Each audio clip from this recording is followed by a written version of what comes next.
नमस्कार दोस्तों, आपका हमारे YouTube चैनल भक्ति ज्ञान त्योहार में स्वागत है। आज मैं आपको सोमवती अमावस्या और पौष अमावस्या की कहानी सुनाने जा रही हूँ। अगर आपको ये कहानी पसंद आए तो कमेंट बॉक्स में भगवान शिव, माँ पार्वती और अमावस्या माता की जय अवश्य लिखिए। अब सुनिए सोमवती अमावस्या की ये कहानी। किसी गाँव में एक ननद और भाभी रहती थी। ननद की शादी हो चुकी थी तो वह अपने ससुराल में रहती थी। भाभी हमेशा सोमवती अमावस्या का व्रत रखती थी और पूजा पाठ किया करती थी। वह पीपल की पूजा किया करती थी। भाभी जब भी सोमवती अमावस्या का व्रत रखती थी तो वह अपनी ननद को घर बुला लेती थी और जब पूजा समाप्त हो जाती तो भाभी सुहाग का सारा सामान अपनी ननद को दे देती थी। ननद सारा सामान लेकर अपने घर चली जाती, लेकिन ननद कभी भी सोमवती अमावस्या का व्रत नहीं करती थी। ननद सुहाग का सामान लेकर घर आती और वह सामान पहनती तो पहनते समय उसकी चूड़ियां टूट जाती। ऐसा हर बार होता था। हर अमावस्या को भाभी ननद को बुलाती और सुहाग का सामान देती और ननद बिना व्रत और पूजा किए वह सामान लेकर अपने घर आ जाती और जब सुहाग की चीजें पहनती तो चूड़ी टूट जाती। जब ऐसा कई बार हुआ तो एक दिन ननद अपनी भाभी के पास आई और अपनी भाभी को सारी बात बताई। फिर भाभी ने सारी बात अपने पति को बताई और कहा, आप किसी अच्छे पंडित के पास जाइए और उनसे पूछिए कि आपकी बहन के साथ ऐसा क्यों हो रहा है। तब भाई एक विद्वान पंडित के पास जाता है और सारी बात उन पंडित जी को बताता है और पूछता है, पंडित जी, मेरी बहन के साथ ऐसा क्यों हो रहा है। तब पंडित जी कहते हैं कि तुम्हारी बहन भाभी का दिया हुआ सुहाग का सामान तो ले लेती है, लेकिन कभी अपनी भाभी के साथ सोमवती अमावस्या का व्रत नहीं रखती, पूजा पाठ नहीं करती और न ही अमावस्या की कथा सुनती है। इसी कारण से यह सब हो रहा है। आप अपनी बहन से जाकर कहो कि वह सोमवती अमावस्या का व्रत रखे और भगवान शिव और माँ पार्वती की पूजा करे और सोमवती अमावस्या की कथा सुने। अगर तुम्हारी बहन यह सब करेगी तो भगवान शिव और माँ पार्वती की कृपा से सब कुछ ठीक हो जाएगा। यह सुनकर भाई अपने घर आता है और पंडित जी की बताई हुई सारी बातें अपनी पत्नी और बहन को बताता है।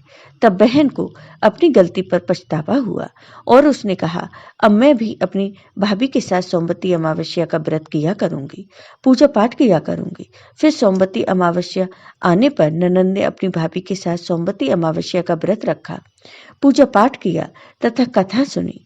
इसके बाद जब भी ननद सोमवती अमावस्या के दिन भाभी के यहाँ आती तो पूजा पाठ करती थी और भाभी जो सुहाग का सामान देती उसे लेकर घर जाती और जब भी उस सामान को पहनती तो चूड़ियां नहीं टूटती थी।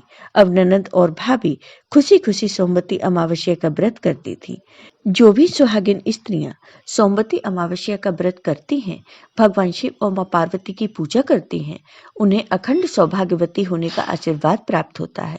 उन्हें माँ पार्वती का आशीर्वाद मिलता है और उनके पति की दीर्घ आयु मिलती है। तो हे भगवान शिव, हे माँ पार्वती, अपने आशीर्वाद से सभी स्त्रियों का सुहाग अमर करना। जय हो भगवान शिव की, जय हो माँ पार्वती की। पौष अमावस्या की कहानी। किसी नगर में एक राजा राज्य करते थे।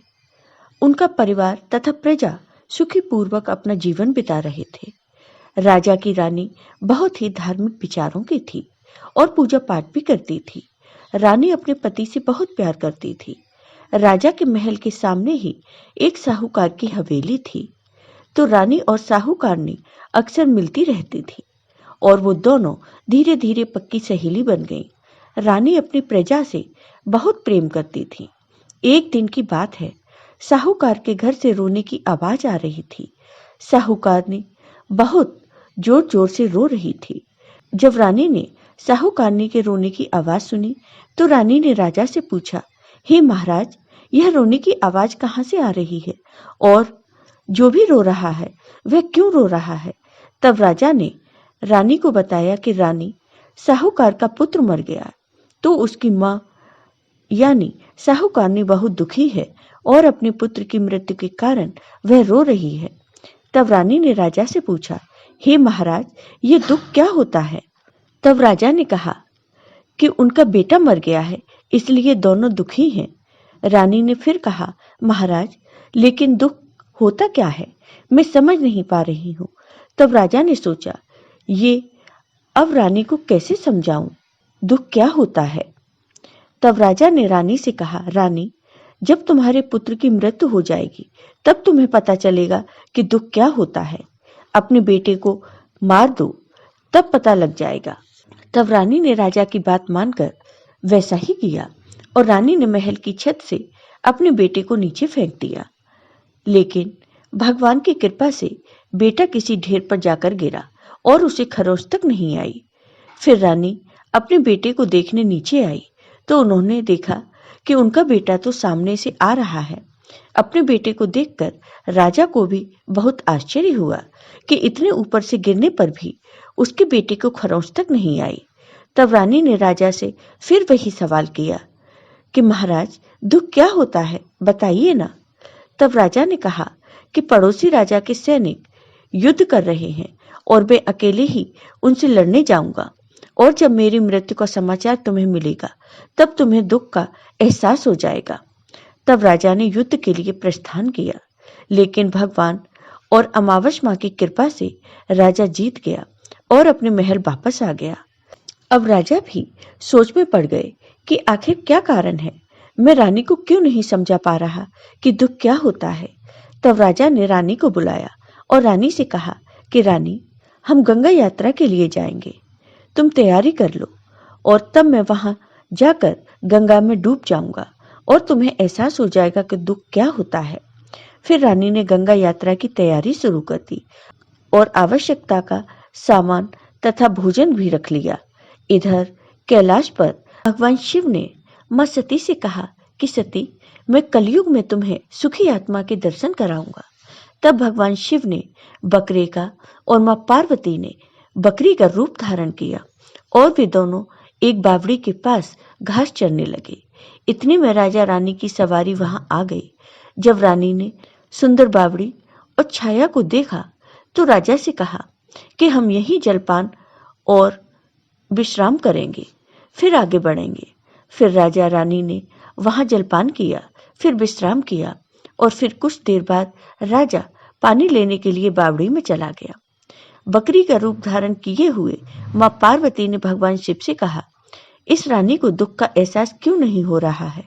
यह कब दुख देखेगी? इसे दुख क्यों नहीं मिल रहा?